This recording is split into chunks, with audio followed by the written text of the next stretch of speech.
Selamat sore semua. Tetaplah bercahaya seperti emas yang dikatakan oleh Pak Pembimas. Kita adalah batu buangan yang di dalamnya ada kandungan emas. Emas itu cukup bercahaya, jangan menyala ya. Karena kalau menyala bahaya. Dan kita itu menjadi orang Katolik yang cukup bercahaya saja, jangan menyala. Bisa dengar khotbah hari Minggu. Kenapa? Kalau kita menyala itu bisa membakar, tapi kalau bercahaya itu selalu memesona. Seperti Romo Yuron kan bercahaya saja dia. Kalau dia menyala bahaya, terbakar semua orang yang melihat. Oke, yang saya kasih Pak Gordi selaku Pembimas Provinsi NTB, Pak Ono selaku Ketua LP3 Demisioner. Jadi misioner sajalah, jangan misioner. Nanti tidak ada unsur misinya.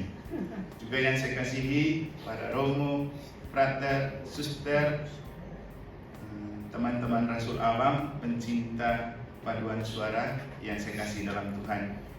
Tadi saya baca tulisan seorang ketua umum dari LP3D di Jambi. Dia menulis di hari Minggu tahun 2022 ini sih, di Majalah Hidup Minggu 15 Mei 2022. Dia menulis Quo Vadis LP3KN dan LP3KD.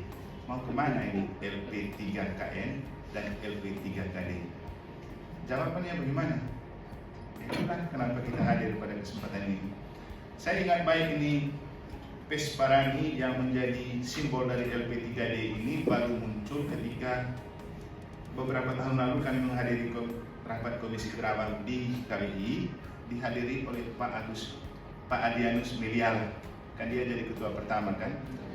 Dia bercerita tentang pertanyaan presiden untuk orang Katolik. Presiden bilang, orang Katolik mau buat apa sih untuk Indonesia ini, supaya Indonesia lihat kamu itu bersatu dari Sabang sampai Merauke. Teman-teman lain, kalau teman-teman Muslim ada MTQ nasional. Teman-teman Protestan juga ada. Iya, orang Katolik ini mau buat apa kamu? Kamu tidak ada kayak di Indonesia ini.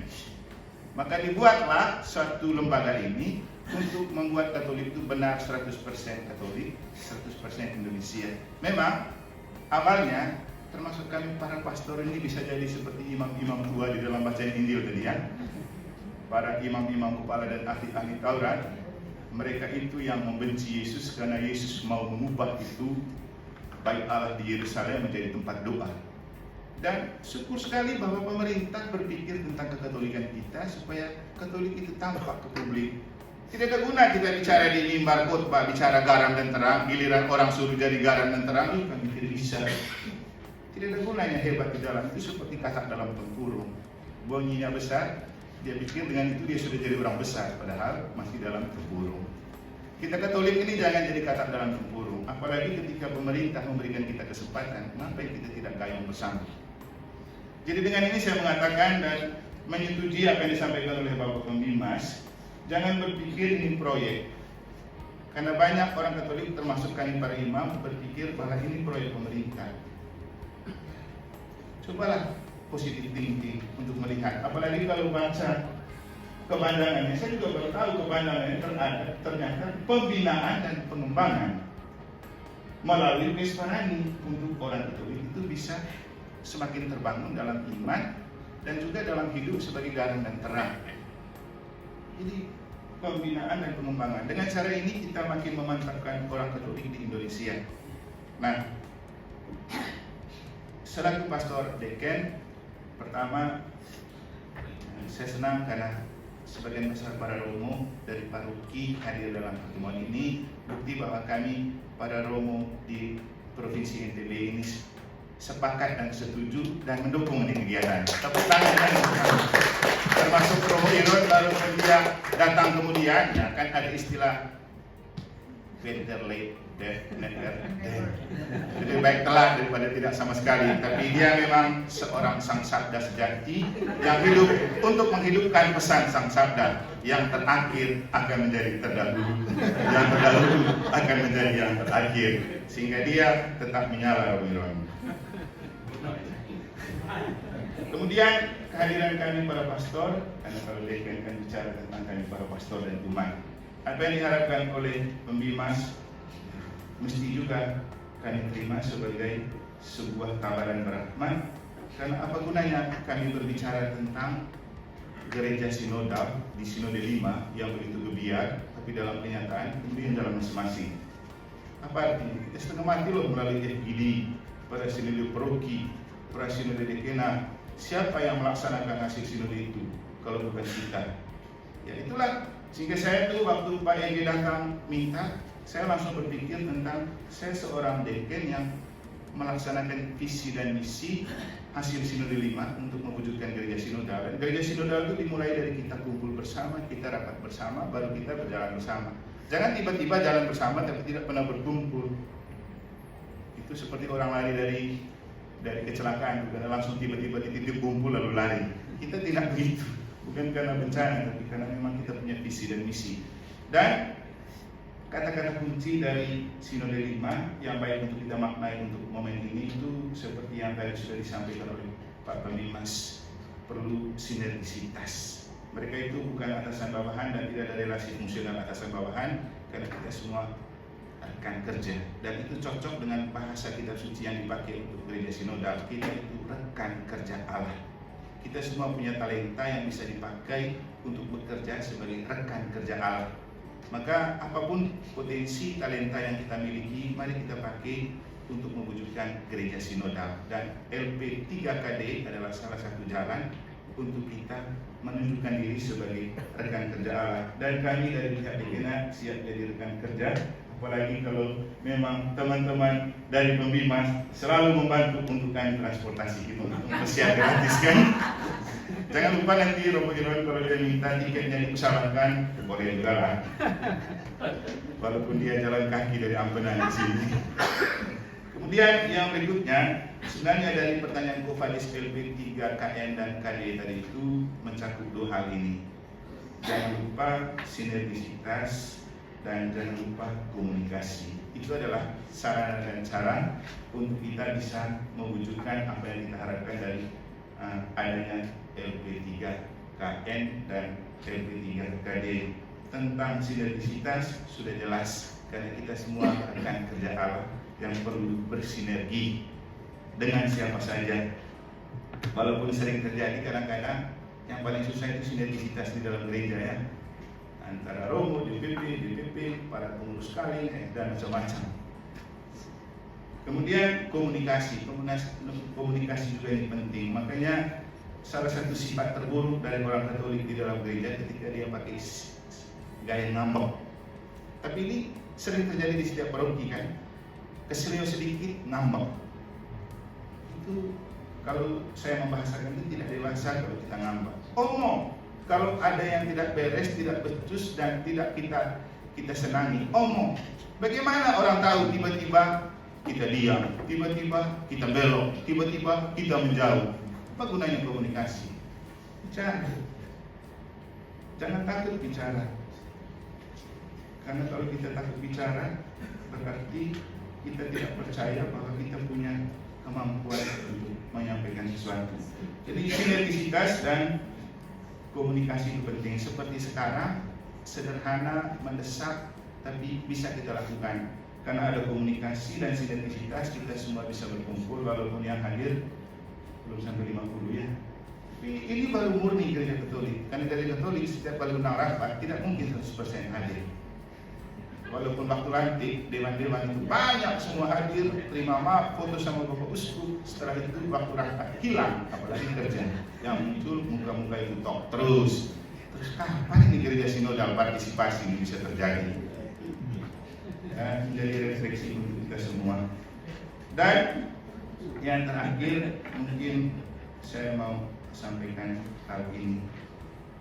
Apa yang disampaikan oleh Pak Pemimas baik untuk kita refleksikan. Apapun bentuk pemberian diri dalam gereja memang tidak ada gaji.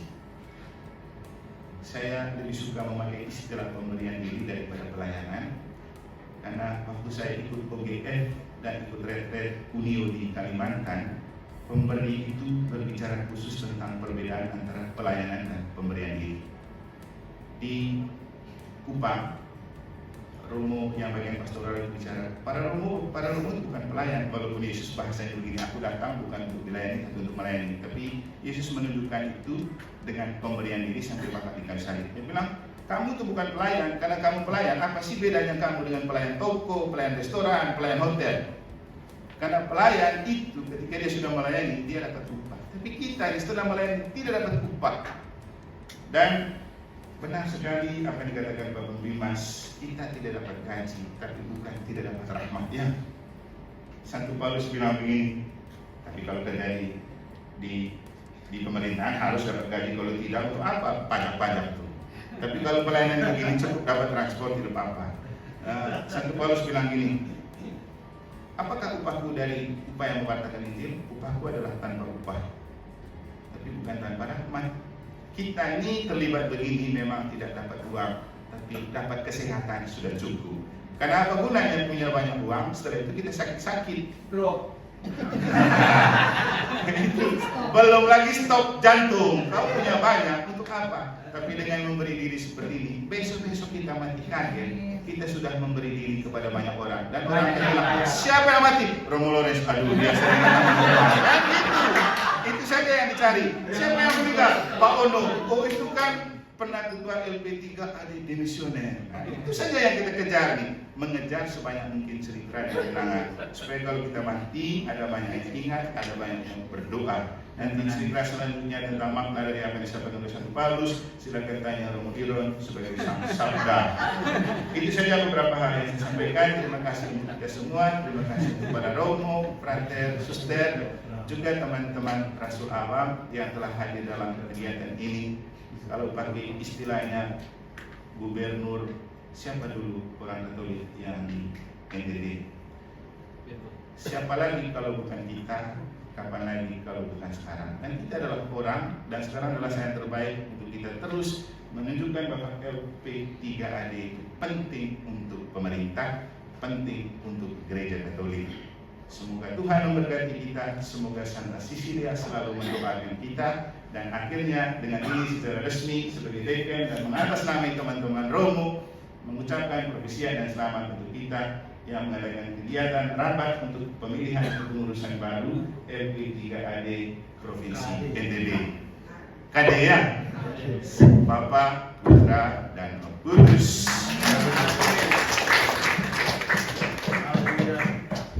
Haleluya. Habis kita diterima kita. Baik, terima kasih kami sampaikan kepada Romo Dekan dan NTB, Romo Eman yang telah menyampaikan sambutan dan juga kesempatan hadir pada sore hari ini. Yang kami hormati Ketua LP3KD NTB Pak Ono beserta jajarannya yang juga sempat hadir pada sore hari ini, dan yang saya hormati Bapak Ibu undangan yang juga bisa hadir pada kesempatan ini. Kita patut bersyukur kepada Tuhan karena apa yang disampaikan oleh Romo tadi, kami di Kementerian Agama tidak pernah berpikir bahwa ngambil harinya pas Petra Santa Cecilia. Ya, seperti Romo tadi pagi saya baca, kemudian saya baca Santa Cecilia, baru saya kaget juga. Artinya apa yang kita rencanakan, apa yang kita harapkan untuk LP3AD NTB, istilah kita semakin menyala. Itu harapan kita, sehingga pengurus baru nanti bisa lebih menyala. Romo, Bapak Ibu yang saya hormati, saya menyampaikan beberapa poin berkaitan dengan kami di Bimas Katolik. Pertama, berkaitan visi misi Bimas Katolik dalam hal mendukung LP3KD. Bahwa dalam sejarah Pesparani itu dari Maluku ya, Pak Ben yang menangani itu di awal, Maluku menuju Indonesia. Dan awalnya mereka hanya buat di sana, dan kemudian diminta untuk bisa seluruh Indonesia. Dan akhirnya kemudian diputuskan melalui Peraturan Menteri Agama Nomor 35 Tahun 2016, lahirlah lembaga LP3K. ada nasional, ada di daerah. Maka dalam konteks ini Bimas Katolik itu mendukung visi misinya 100% Katolik, 100% Indonesia. Maka kita di gereja Katolik yang selalu ditanya oleh agama lain kegiatan apa nasional berkaitan dengan nyanyikah atau yang lain-lain, maka lahirlah PMA ini nomor 35 tahun 2016. Kemudian apa implementasi peraturan Menteri Agama ini berkaitan dengan kita yang Katolik? Pertama, memang yang paling pokok adalah kita harus koordinasi dengan gereja. Saya di Bimas Katolik selalu mengatakan bahwa kami antara gereja dengan Bimas Katolik bukan atasan dan bawahan. Kami mitra. Maka ketika kami bicara tentang Pes Parani, kami harus berkomunikasi dengan pihak gereja. Maka hari ini kita hadir di sini waktu kami bicarakan tentang pembentukan kepengurusan baru. Kami di Bimas Katolik dengan LP3 pengurus yang lama, kami tidak bisa putuskan sendiri karena lembaga ini dibentuk oleh negara dan yang mengurus adalah gereja. Gereja di situ kan termasuk umat-umatnya. Oleh karena itu berkaitan implementasi ini LP3D harus berkoordinasi dengan gereja. Kemudian yang kedua, tentu banyak yang harus terlibat. Maka perlu koordinasi yang baik. Ketika saya tanya bahwa Pak EG, saya tanya bahwa sebenarnya kepengurusan lama itu sudah berakhir Januari ya, karena diperpanjang. Nah, ya diperpanjang 1 bulan dari 2023. Ya, 1 tahun ya, 1 tahun. Dan ini sudah mau berakhir tahun. Maka saya minta kemarin supaya harus ada kepengurusan baru karena ini menyangkut juga mohon bantuan-bantuan yang akan diberikan oleh Kementerian Agama melalui Bimas Katolik. Oleh karena itu maka banyak orang yang harus terlibat dalam LP3 ini. Kemudian tentu untuk bisa mendukung PMA ini perlu perencanaan. Kita 2026 itu Pes Parani yang keempat ya, keempat, maka tentu perencanaan ini mulai dari sekarang. Tidak akan berjalan kalau tidak ada kepengurusan baru. Maka nanti kita akan memilih yang terbaik dari ETB ini supaya LP3 ini bisa berjalan dengan baik. Kemudian memang konsekuensi dari setiap kepengurusan itu ada anggaran. Maka anggaran itu di PMA itu sudah diatur bisa dari APBN untuk yang nasional, APBD untuk yang daerah, kemudian di juga bantuan-bantuan lain yang bisa mendukung kegiatan ini. Oleh karena itu kepengurusan ini dibentuk lebih awal atau memang karena sudah berakhir supaya mulai bekerja untuk persiapan 2026. Kemudian yang ketiga saya bicara tentang tugas dan fungsi Jenderal Bimas Katolik soal pembentukan lembaga Pes Parani. Secara umum bahwa PMA sudah mengatur kita bahwa lembaga Pes Parani itu sudah diakui oleh pemerintah dan itu sudah berjalan sehingga ketika nanti ada bantuan itu, ketika kepengurusan tidak ada maka sulit kami realisasikan ini. Maka dengan segera kita minta supaya ada kepengurusan baru karena nanti SK itu kan dari gubernur. Ini kami komunikasi kemarin kenapa bicara Rakorda saja karena kita di kabupaten kota itu kan belum ada kepengurusannya. Mungkin nanti kepengurusan yang baru akan membentuk kepengurusan di kabupaten kota. Kemudian tentu LP3K ini bisa digunakan oleh gereja untuk lebih mengembangkan seni budaya bernafaskan Katolik. Ini yang paling pokok supaya nanti bisa diperhatikan bahwa LP3K itu perlu diberdayakan, dijaga dan dikembangkan karena ini lembaga milik gereja, bukan miliknya Bimas Katolik. Sekali lagi ini sudah lembaga gereja yang sudah diakui oleh pemerintah, sehingga gereja punya tanggung jawab untuk menjaga lembaga ini. Karena saya di kepengurusan itu banyak sekali. Saya tanya Pak Ono, kalau rapat Pak Ono berapa orang? Kalau hadir 1-2 orang saja katanya. Ini tolong kerjasama yang baik sehingga nanti soal kepengurusan baru kita belajar dari provinsi lain. Para imam juga bisa masuk di dalam. Para imam juga bisa masuk di dalamnya. Mungkin dengan ada imam bisa pengurus yang lain mau terlibat. Kemudian gereja juga harus proaktif pembentukan LP3D dengan program dan pengurusan yang mau bekerja. Ini mungkin menjadi catatan Bapak Ibu, karena ketika LP3D itu sudah terbentuk kemudian pengurusnya tidak mau bekerja, maka akan hasilnya tentu tidak memuaskan. Karena itu kami minta memilih orang yang bekerja. Kita pilih orang yang bekerja supaya berjalan LP3D. Saya tahu bahwa di aturan juga memang tidak ada gajinya, tetapi pengurus akan mendapatkan honor transport ketika ada kegiatan seperti ini. Dan setiap tahun pasti dari pusat Bimas Katolik ada bantuan. Silakan dimanfaatkan hal-hal seperti itu. Kemudian tentu lembaga ini juga membantu komunikasi kita antara awam dengan imam, kemudian dengan pemerintah. Karena ini satu lembaga yang besar sekali. Katolik itu dikenal melalui tidak hanya dengan cinta kasihnya, tapi juga dengan suaranya juga. Saya belajar dari yang Kristen itu berani-berani mereka, walaupun pada akhirnya utang dan urusan dia. Tapi kita tidak belajar yang negatif, tapi mereka berani.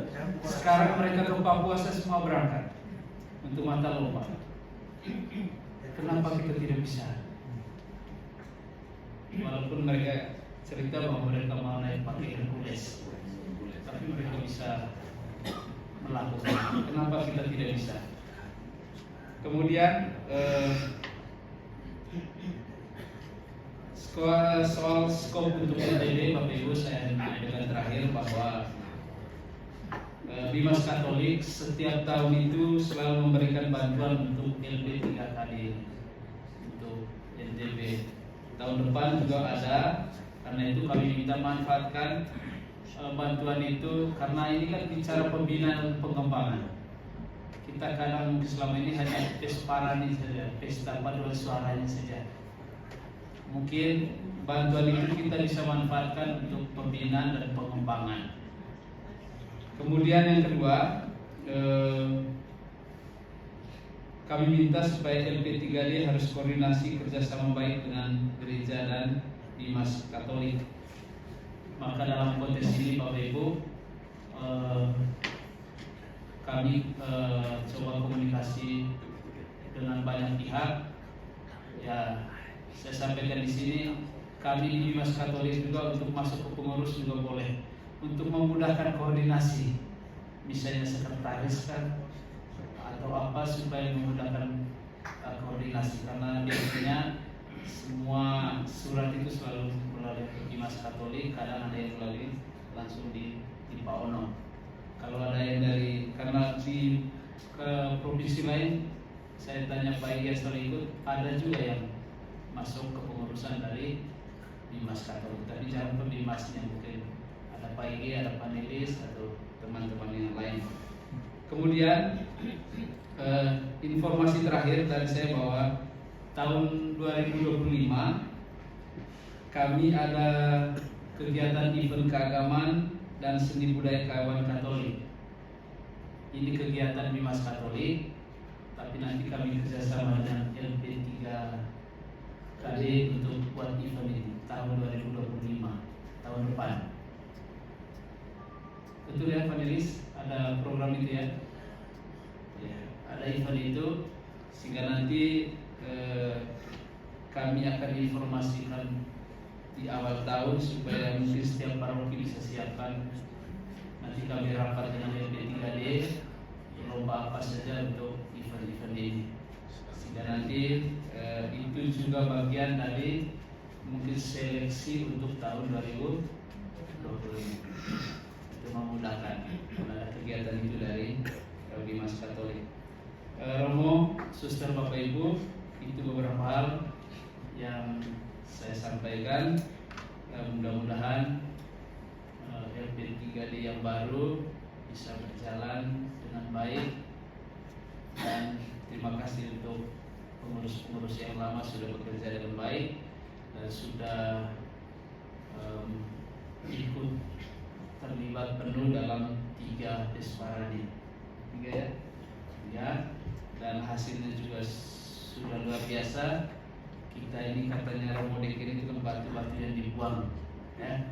Tapi batu-batu yang dibuang ada emasnya juga di dalamnya.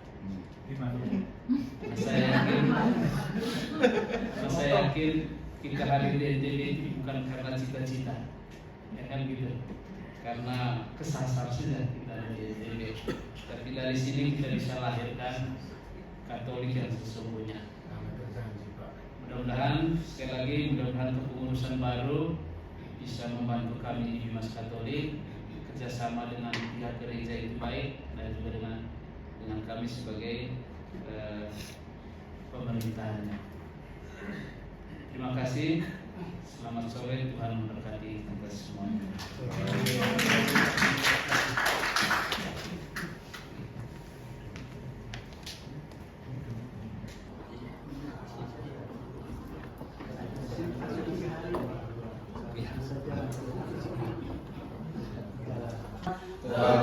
Terbukakan nyanyi sukaria, sebab besar kasih setianya. Angkat hati jiwa, agar kita pun pantas berkenan kepadanya.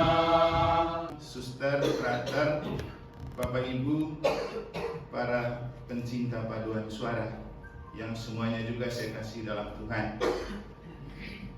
Apakah kita menyelenggarakan misa ini setelah kita tahu bahwa hari ini gereja sedang memperingati Santa Cecilia Plenum Paduan Suara? Atau setelah dibuat jadwal baru kita tahu bahwa hari ini ternyata peringatan rajin Santa Cecilia? Mana yang benar? Yang pertama atau yang kedua? Tapi paling penting untuk kita adalah ketika hari ini kita merayakan rapat LP3D dan bertepatan dengan perayaan peringatan Santa Cecilia Plenum Paduan Suara, entahlah di setting atau tidak setting, tapi itu sudah cukup menunjukkan kepada kita Tuhan itu mencintai kelompok paduan suara yang ada di NTB. Benar kan? Bukan karena kemarin kamu ikut lomba terakhir dan menggondol banyak gelar, tetapi karena dengan cara itu telah menunjukkan kepada dunia NTB yang dalam pandangan dunia itu dipandang sebagai tanpa orang Katolik atau kecil, dengan keterlibatan itu menjadi besar. Kita bersyukur untuk itu, dan pada kesempatan ini kita tetap terus berdoa dan memohon agar Santa Cecilia menjaga, memelihara dan mendoakan kita. Dan hal yang paling penting dari Santa Cecilia yang dapat kita maknai adalah ketika menghadapi sebuah kenyataan yang tidak mungkin kita hadapi, apa tips yang kita lakukan? Nanti kita dengar dalam khotbah.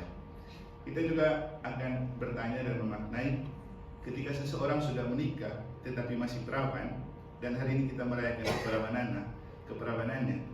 Apa itu mungkin? Bapak Ibu yang sudah menikah lalu kemudian tiba-tiba istri tetap perawan, bukankah itu mustahil? Tapi itu terjadi dengan Santa Cecilia yang kita peringati. Kita awali perayaan Eucharistus ini dengan menyesali dan memohon ampun atas segala dosa dan kesalahan kita.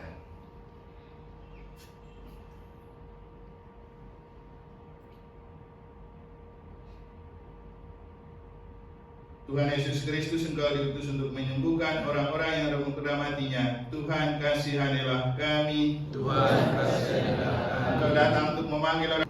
Tapi paling penting untuk kita adalah ketika hari ini kita merayakan rapat LP3D dan bertepatan dengan perayaan peringatan Santa Cecilia Plenum Paduan Suara, entahlah disetting atau tidak setting, tapi itu sudah cukup menunjukkan kepada kita Tuhan itu mencintai kelompok paduan suara yang ada di NTB. Benar kan? Bukan karena kemarin kamu ikut lomba terakhir dan menggondol banyak gelar, tetapi karena dengan cara itu telah menunjukkan kepada dunia NTB Kristus, Kristus, Kristus, Kristus, Kristus, Kristus, Kristus, Kristus, Kristus, Kristus, Amin. Kristus, Kristus, Kristus, Amin. Kristus, Kristus, Kristus, Kristus, Kristus, Kristus, Kristus.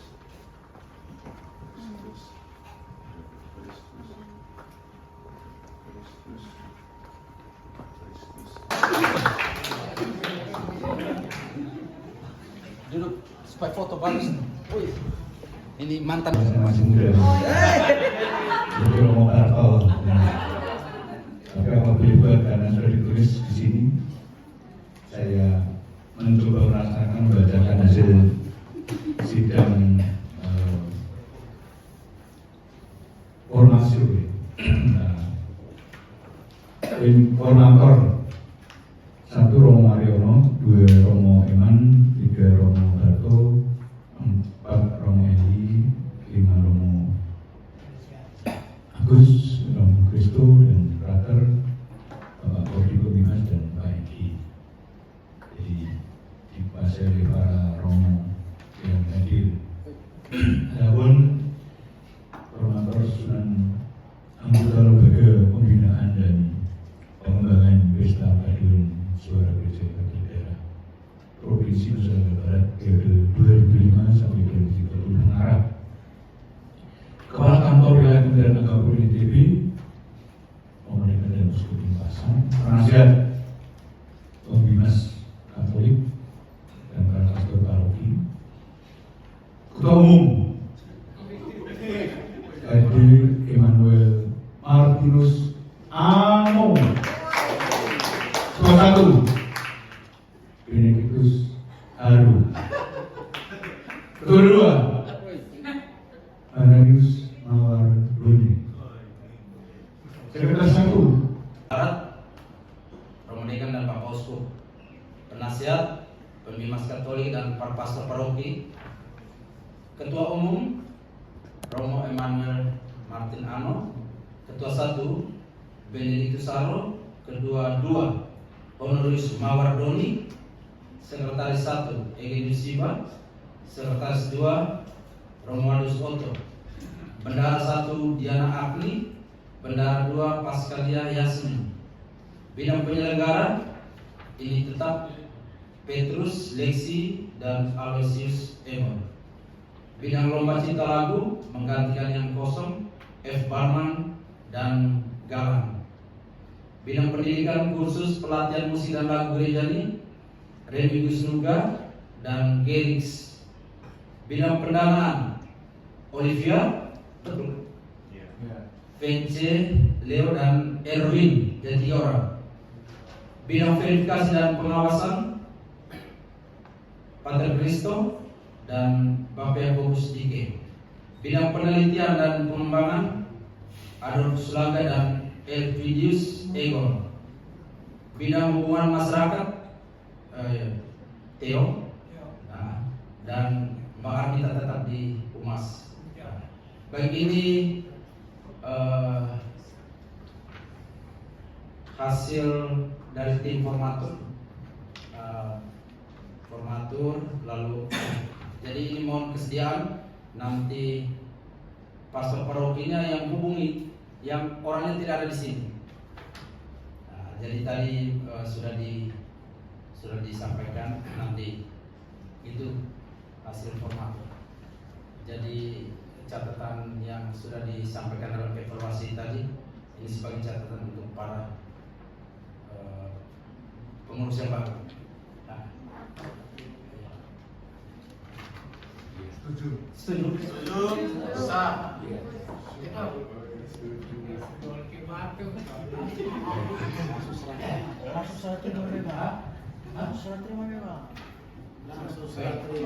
Kan sudah dimisumi masalahnya itu. Semuanya, Malam. hari ini kami menyerahkan tanggung jawab yang baru kepada rombongan kiranya dapat memimpin RT 3 kali ke depan ini menurut kita. Inilah hasil kami, mungkin dari tambahan di depan. Terima kasih.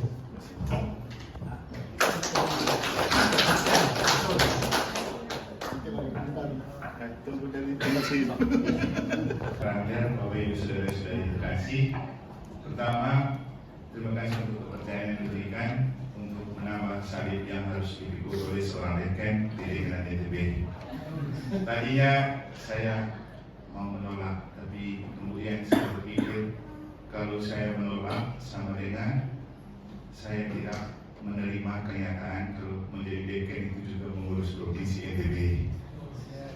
Apalagi setelah Pak Ege bilang di tempat-tempat lain juga romo-romo yang menjadi ketua umum. Ya, sudahlah. Karena saya juga romo, saya terima. Tapi dari berbagai macam masukan tadi, sebenarnya memang ngapain kita repot-repot dan cabai-cabai diri untuk urus yang diri lagi. Urus kitab suci dan teologi itu belum tentu kan. Tambah lagi ini, apalagi dia punya perhatian besar ini lebih dari evangelium, lebih dari hukum kanonik. Saya tidak tahu yang buat ini sudah baca atau tidak. Tapi kebesaran buku ini menunjukkan kepada kita kebesaran tanggung jawab yang harus kita lakukan untuk Bapak Ibu. LP3D ini cuma nama baru karena pelakunya sama. Tapi ini hadir sebagai cara pemerintah memperhatikan gereja dan menciptakan jembatan supaya kita itu menghayati pesan Yesus di dalam kitab suci. Berikanlah kepada Allah apa yang wajib kamu berikan kepada Allah, dan kepada kaisar apa yang wajib kamu berikan kepada kaisar, dengan memikul LP3KD. Tepuk tangan dulu. Yang penting setelah bertepuk tangan jangan berbangku tangan. Dan mari kita taruh hati kita di tangan untuk kita bergandengan tangan berjalan bersama. Itu kata kuncinya, taruh hati di tangan, jangan terus taruh hati di dalam dada, karena itu yang membuat kita susah berjalan bersama. Kemudian dari masukan-masukan tadi, kemudian saya menemukan Bapak Ibu tidak ada yang instan.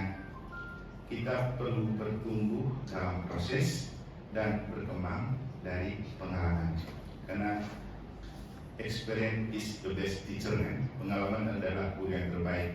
Di tadi Pak Dewa ada masukan, yang lain ada masukan, itu semua penting dan berguna. Kalau tidak ada rapat seperti ini, kita tidak dengar masukan. Dan kalau tidak ada masukan, kita juga tidak diganggu untuk bekerja lebih. Maka itu semua penting. Jadi terima kasih untuk semua masukan. Itu artinya ada perhatian untuk barang ini. Dan kalau saya lihat yang hadir ini kelas berat semua ini dari paroki-paroki. Kalau yang datang sudah kelas berat semua, gampang ini diterangkan. Tergantung kita lakukan dengan hati atau tidak.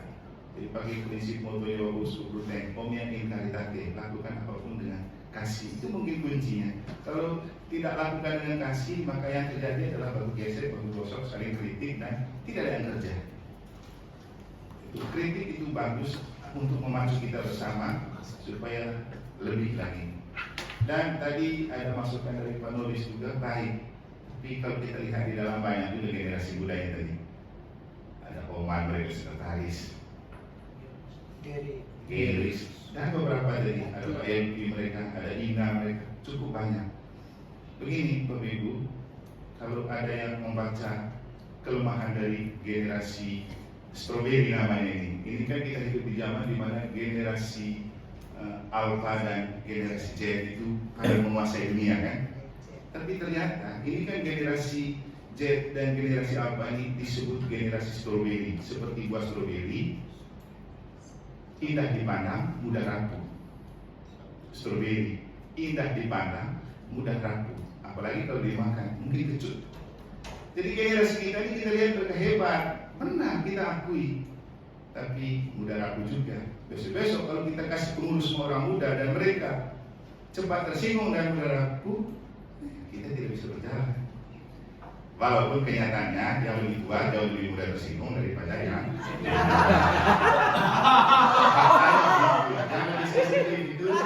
yang lebih tua.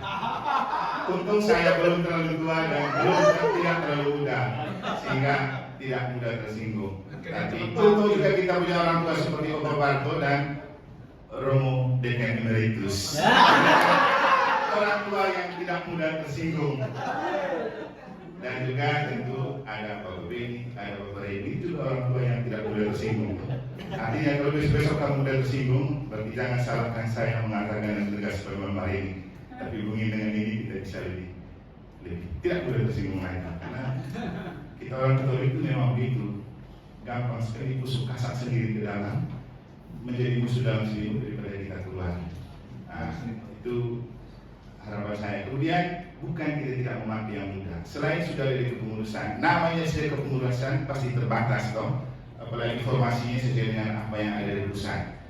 Bahwa yang muda kita tetap libatkan, karena setelah ini kalau kita bekerja ada namanya tim kerja. Dan pada saat itulah kita merekrut teman-teman muda untuk terlibat. Kalau mereka terlibat, kita menjadi roh timnya. Sehingga saya tadi menerima tugas sebagai ketua umum ini bukan karena saya hebat dalam hal kepemimpinan, tapi lebih pada mungkin memang kita butuh roh tim. Roh tim boleh tidak bekerja, yang penting dia terus berdoa kan, makanya itu setelah ini yang kerja ketua 1, 2, 3 dan pasti organisasi seperti ini yang kerja berarti sekjen. Seperti Megawati mereka punya sekjen ASTO. Siapa lagi partai-partai besar itu yang kerja keras di sekjen, maka kita juga yang kerja keras di sekjen ini Pak Ege, makanya kita minta Pak Ege sama Oman supaya mereka menjadi duet maut striker unggul untuk kesebelasan LB3 tadi. Sudah 5 menit kayaknya. Terima kasih untuk kepercayaan kita. Yang pasti saya menerima ini karena saya percaya Bapak Ibu bukan hanya hadiran pada malam hari ini, tapi juga hadir untuk bersama-sama menghidupkan dan menumbuh kembangkan LB3KD ini sambil kita tetap percaya ada yang menanam, ada yang menyiram, Allah yang memberi pertumbuhan. Pengurus lama yang menanam, pengurus baru yang menyiram, Allah yang memberi pertumbuhan. Sekian dan terima kasih. Nah, di situ apa?